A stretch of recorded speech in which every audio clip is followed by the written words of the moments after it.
anggaran yang terkait dengan backup uh, kecelakaan kerja.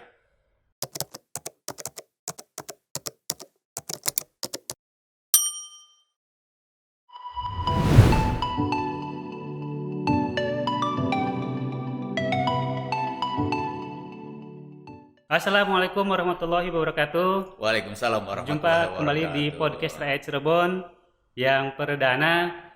Di acara perdana kali ini kita akan coba membahas pemilu 2004. Alhamdulillah terhadir di podcast kita Ketua KPU Kota Cirebon, Pak Didi, Dr. Didi Nursidi, SHMH. Iya. Selamat sore, Pak. Selamat sore dan mudah-mudahan hari ini merupakan hari yang memberikan berkah. Amin. Hari panas dan sudah diguyur hujan sesaat. Yang penting adem, Pak. Udah adem. Iya. Apa kesibukan Pak hari? Saya kira kegiatan rutin di KPU selalu ada. Itu prinsipnya adalah perencanaan dan pengawalan kegiatan kepemiluan yang akan kita hadapi bersama lah gitu. Saya kira itu aja. Di antaranya tentu kegiatan-kegiatan perencanaan baik mau menyangkut perencanaan anggaran, perencanaan teknis dan perencanaan regulasi. Saya kira itu kegiatan rutin hari-hari lah. Di samping juga tidak terlepas terkait dengan program nasional yang menjadi kebijakan yang sudah digulirkan sejak tahun 2020, artinya sejak pasca penyelenggaraan pemilu tahun 2019, yaitu salah satunya adalah kegiatan program pemutakhiran data pemilih berkelanjutan. Nah, itu sudah terhitung kurang lebih 8 periodisasi per 3 bulan sekali kita menyelenggarakan kegiatan rapat koordinasi terkait dengan itu. Saya kira itu. Pak Didi ini sebetulnya di KPU bukan orang baru gitu. Ya, Sejak baru, kapan Pak di KPU itu? Saya di KPU terhitung periode pertama tahun 2008-2013. Wah, cukup lama ya Pak? Ya, dan periode kedua tahun 2018-2023 yang datang. Apa Pak kesannya di KPU sampai bisa lama gitu?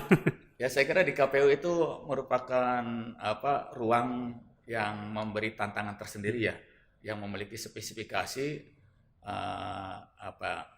jadi panas-panas dingin. Ya. Kenapa? Sebab di KPU itu himpitan dan beririsan dengan soal politik. Cukup panas. Oleh karena itu segala langkah, kebijakan dan program kegiatan itu senantiasa selalu harus dikorelasikan dengan persoalan fenomena-fenomena di luar ke KPU, di luar kelembagaan. Jadi kalau ke KPU sih udah hatam lah kalau Pak Didi sih. Ya, sedikit lah. Kalau tugas dan tanggung jawab KPU tuh apa Pak khususnya Kota Cirebon ini? Ya, saya kira gini. Jadi secara regulasi bahwa KPU itu kan ditetapkan menurut Undang-Undang Nomor 7 tahun 2017 adalah lembaga yang bersifat nasional, hierarki dan mandiri. Nah, konstruksi ini mengimplikasikan bahwa KPU Kota Cirebon tentu tidak berdiri sendiri. Secara orientasi kebijakan hanya merupakan implementator. Sebab apa? Sebab untuk regulatornya ada di tingkat pusat KPU RI. Sementara untuk tingkat provinsi sebagai koordinator. Jadi lebih tepatnya barangkali seperti itu. Sehingga orientasi dan implementasi program kegiatan itu sangat bertumpu pada regulasi kebijakan dan segala sesuatu yang datang dari atas lah gitu. Hanya menerima beban. Gitu saya kira itu, dan berbeda dengan periode-periode awal. Apa bedanya? Kalau periode awal KPU tingkat kabupaten kota memiliki kewenangan regulator, terutama untuk pemilihan kepala daerah. Nah itu. Tapi sekarang sejak Undang-Undang Nomor 7 Tahun 2017 sudah tidak lagi. Kewenangan itu sudah ditarik ke pusat. Saya Semua. kira iya. Kan nanti 2024 ini kan pilkada, pemilu itu bersamaan, Pak. Nah, saya kira gini. Tahapannya gimana, Pak? Jadi pemilu dan pilkada akan mengalami periodisasi model baru. Oleh karena apa? Oleh karena salah satu indikatornya tidak adanya perubahan terhadap peraturan perundangan yang sudah berlaku sebelumnya. Sehingga oleh karena itu kegiatan penyelenggaraan pemilihan dan pemilu itu akan beririsan pada tahun yang sama, yaitu tahun 2024. Hanya tentu itu soal lain. Yang lebih penting lagi bahwa kegiatan pemilu tahun 2024 yang meliputi pemilu presiden dan wakil presiden, pemilu DPR RI, pemilu DPD RI, pemilu DPRD tingkat provinsi, pemilu DPRD tingkat kabupaten kota. Nah, itu akan dilaksanakan tahapannya terhitung paling lambat 20 bulan sebelum hari H. Nah, oleh karena hari H-nya sudah disepakati dan ditetapkan tanggal 14 Februari tahun 2024, maka tentu paling lambat 14 Juni yang akan datang tahun ini harus dimulai. Oleh karena itu maka pemerintah bersama DPR RI khususnya Komisi 2 dan juga penyelenggara pemilu baik KPU, Bawaslu maupun DKPP sudah melakukan kerja-kerja. Salah satunya terkait dengan pembahasan regulasi. Yang menurut informasi yang kami peroleh bahwa pada saat sekarang sedang dibahas terkait dengan pendalaman rancangan peraturan KPU tentang tahapan, program, dan jadwal. Juga tentu rancangan PKPU yang lainnya. Mudah-mudahan khususnya untuk peraturan KPU tentang tahapan, program, dan jadwal akan bisa terbit sebelum tanggal 14 Juni. Mudah-mudahan di bulan ini, akhir bulan ini bisa terbit. Berarti termasuk anggaran juga belum disepakati, Pak ya? Ya. Untuk pileg, pilpres. Untuk pileg dan pilpres tentu sesuai dengan informasi yang kami dapat sepertinya belum. Gitu. Karena kalau udah cair kan bisa kerja tuh. Itu soal. Itu. Nah, saya kira itu. Kalau yang pilkada ini sampai mana informasi? Untuk pilkada agak lain karena tentu KPU Kota Cirebon sebagai penyelenggara tetapi juga sekaligus yang memegang otoritas perencanaan dalam penganggaran sudah melakukan langkah-langkah lebih awal. Bahkan mungkin untuk Provinsi Jawa Barat dari 27 kabupaten kota itu Kota Cirebon merupakan yang pertama melakukan pembahasan terkait dengan perencanaan anggaran pemilihan wali kota dan wakil wali kota tahun 2024, yaitu sudah dimulai sejak awal tahun 2020 dan sudah terbit regulasinya dalam bentuk peraturan daerah nomor 8 tahun 2020 tentang dana cadangan pemilihan wali kota dan wakil wali kota tahun 2024. Nah, persoalan kenapa di Kota Cirebon ini cepat dan selalu penganggaran pemilihan wali kota itu didasarkan dan disiapkan melalui dana cadangan itu soal pemerintah eksekutif. Itu eksekutif. Saya kira bagi KPU yang terpenting bahwa di dalam perencanaan itu sudah dapat disepakati tentang pagu anggaran.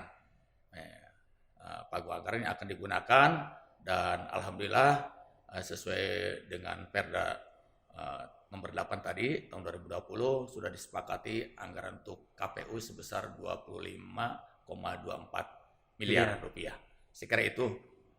Dan apakah anggaran yang sudah disepakati pagunya tahun 2020 itu akan mampu mengcover dinamika perkembangan yang akan kita alami selama hampir 3 tahun berjalan berikutnya? Tentu ada klausul di dalam Perda itu bahwa hal-hal yang tidak dapat di-cover melalui perda itu kita akan bahas kemudian. Di antaranya yang belum terbahas itu anggaran yang terkait dengan backup kecelakaan kerja penyelenggara pemilu. Kemudian juga saya kira kalau yang terkait pandemi COVID-19 mungkin insya Allah mudah-mudahan Tuhan Yang Maha Kuasa akan menghentikan sehingga rencana pembahasan itu akan tidak perlu terjadi lah. Saya kira itu. Kalau itu harus berarti akan menambah besaran anggaran yang diperlukan untuk penyelenggaraan pemilihan wali kota gitu saya kira. Itu anggaran yang untuk penambahan tuh dana asuransi maksudnya. Saya kira bukan asuransi tapi lebih kepada arahnya santunan kecelakaan kerja. Sebab apa? Sebab memang regulasi untuk dijadikan dasar mengasuransikan penyelenggara pemilu yang tidak memiliki jadwal pasti sampai saat sekarang itu agak ada kesulitan. Itu oleh karena itu yang kita harapkan dapat disepakati dengan pemerintah kota itu adalah ketersediaan anggaran untuk memberikan santunan terhadap kemungkinan. Nomornya berapa tuh Pak? Itu belum ditentukan pagunya, tapi sudah dibahas nomenklaturnya. Tapi KPU udah ngajuin ke besarannya belum, nominatifnya belum. Tapi sudah dibahas dan disepakati tentang pentingnya itu anggaran. Ini kan pilkada, terus pileg sama pilpres itu kan. Nah kalau untuk ke pileg agak lain, karena pileg itu kan pagu anggarannya ditetapkan dari KPU RI. Nah, sementara KPU Kabupaten Kota dan Provinsi itu mengajukan usulan anggaran kegiatan. Jadi pagunya ditentukan oleh pusat, top down, tapi usulan program kegiatannya dari bawah ngajukan. Sehingga nanti akan ketemu berapa besaran yang dibutuhkan. Sampai saat sekarang belum. Kan pagunya belum ada di tingkat pusatnya. Gitu. Belum disepakati oleh DPR dan pemerintah, saya kira itu. Kalau untuk pagu anggaran Pilpres kan belum Pak nih. Iya. Tahapan-tahapan ini kan belum jalan ya Pak. Saya kira gini, ada beberapa hal yang perlu dikemukakan bahwa sungguh pun tahapan belum, tapi kan KPU khususnya tingkat kabupaten kota memiliki tanggung jawab untuk melakukan desain perencanaan. Dan kegiatan yang akan menjadi fokus kegiatan di tahun 2022 ini ada beberapa tentunya yang akan menjadi prioritas bagi kami. Satu, jika tahapan itu tepat dilaksanakan tanggal 14 Juni tahun 2022, maka kegiatan yang tidak terhindarkan adalah sosialisasi. Jadi tanggal 15 itu tentu kita sudah mulai memasuki kegiatan sosialisasi regulasi itu. Regulasi tahapan program dan jadwal. Kemudian kegiatan berikutnya, jika sosialisasi dilaksanakan pada saat yang bersamaan juga diperkirakan mulai awal Agustus, maka baik pusat maupun provinsi maupun kabupaten kota akan melaksanakan proses pendaftaran partai politik peserta pemilu dan penerimaan berkas persyaratan partai politik peserta pemilu. Nah, itu akan dilaksanakan di kisaran rentang waktu antara tanggal 1 sampai dengan tanggal 7. Nah, mulai tanggal 8 dan seterusnya program berikutnya adalah melakukan verifikasi baik administrasi maupun faktual khususnya untuk partai-partai non parlemen dan partai-partai baru. Sebab sesuai dengan keputusan Mahkamah Konstitusi bahwa partai parlemen hanya dilakukan verifikasi administrasi atau dokumen saja. Saya kira itu. Lepas itu berikutnya KPU Kota Cirebon akan melangkah pada kegiatan yang sudah terencana, yaitu melakukan rekrutmen calon PPK dan PPS. Itu diasumsikan akan dilaksanakan sekitar bulan Oktober. Itu bulan Oktober tahun 2022 dan pengangkatannya penetapannya itu akan dilaksanakan di bulan Januari tahun depan, tahun 2023. Nah, setelah itu kita juga masih akan terus, di samping tetap tadi program sosialisasi terus berjalan, dari mulai tanggal 15 diasumsikan Juni sampai dengan seterusnya sampai pemilu selesai. Saya kira sosialisasi sesuai dengan tahapan-tahapannya. Nah, kemudian kita juga sesuai dengan yang sudah dipublikasikan oleh KPU melalui media massa pada waktu yang lalu, kegiatan berikutnya adalah terkait dengan kajian daerah pemilihan. Bahwa berdasarkan estimasi dari Disduk Capil Kota Cirebon akan terdapat perubahan jumlah DPT. Penduduk, bukan DPD, jumlah penduduk dan penambahan sebaran. Sehingga jika dihitung berbasis bilangan pembagi penduduk, maka akan mengalami pergeseran, sehingga implikasinya diperlukan penyesuaian dapil. Nah, itu kita akan lakukan mudah-mudahan antara September Oktober, walaupun proses penetapan oleh KPU RI itu akan dilaksanakan di sekitar bulan Januari juga. Itu kegiatan. Nah, berikutnya termasuk juga soal terkait tindak lanjut kegiatan rutin KPU, pemutahiran data pemilih berkelanjutan yang nanti harus segera dilakukan semacam ini penyandingan lah, semacam penyandingan dan atau penyisiran dengan bekerja sama di Disduk Capil Kota Cirebon. Mudah-mudahan akan bisa dilaksanakan setidak-tidaknya paling lambat sebelum penerimaan DP4 oleh KPU RI dari Kemendagri. Ya, kami di Cirebon berharap kegiatan tersebut akan bisa dilaksanakan di bulan-bulan Oktober November lah gitu, saya kira itu. Tentu dengan pertimbangan apa? Dengan pertimbangan juga bahwa kami juga sedang menunggu nanti keputusan terkait dengan data agregat kependudukan yang akan diserahkan oleh Dirjen Dukcapil Kementerian Dalam Negeri kepada KPU RI, dan data agregat itu akan dikirim ke daerah. Dan itu data agregat itulah yang akan kami gunakan untuk melakukan penyusunan daerah pemilihan. Berbeda tadi kalau DP4 untuk melakukan pemutahiran dalam rangka desain daftar pemilih. Nah, itu ini. Berarti ada penambahan dapil, Pak, atau pengurangan? Saya kira yang pasti akan ada penambahan dapil. Karena ada penambahan DPT. Penambahan penduduk. Bukan DPT, penambahan penduduk. Jadi kalau penduduk itu untuk menghitung dapil. Saat ini berapa DPT Kota Cirebon? Kalau tahun kemarin 2019. Kalau DPT terakhir pemilu legislatif tahun 2019 itu ada 238.003 pemilih. Sementara jumlah penduduk sekarang sudah ada pergeseran tentu, yang tadinya tahun 2019 sekitar 340-an, sekarang sudah sampai 343.000. Dan oleh karena itu maka ada kebutuhan untuk melakukan penyusunan dapil. Dan mengenai estimasi DPT di pemilu legislatif tahun 2024, kami berhitung tentu dengan tidak lepas koordinasi dengan Disduk Capil, itu diperkirakan akan mengalami penambahan ya sekitar kurang lebih lah 8.000 pemilih. Itu dengan rincian pemilih pemula diestimasikan 6.300-an sampai dengan hari H tanggal 14 Februari 2024. Sementara yang lainnya merupakan pemilih yang pindah datang. Nah, ini kalau yang pindah datang itu gimana, Pak? Yang antisipasinya? Yang pindah datang tentu ini sangat bergantung kepada Disduk Capil, sebab kebijakan kependudukan sekarang itu sangat sentralistik lah gitu.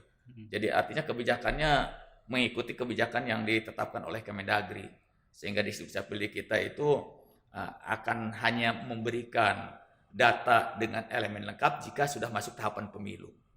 Jadi sampai saat sekarang belum, dan kami tentu mencari opsi lain untuk bisa memahami dinamika perkembangan itu, yaitu melalui kerjasama dengan kelurahan dan kecamatan, melalui data perkembangan penduduk yang diinventarisasi oleh pihak kelurahan dan kecamatan, dan itu kita gunakan sehingga kegiatan pemutahiran data pemilih berkelanjutan relatif bisa berjalan. Termasuk juga mungkin uh, unsur pemilih pemula dari pensiunan TNI Polri. Ya, itu saya kira menjadi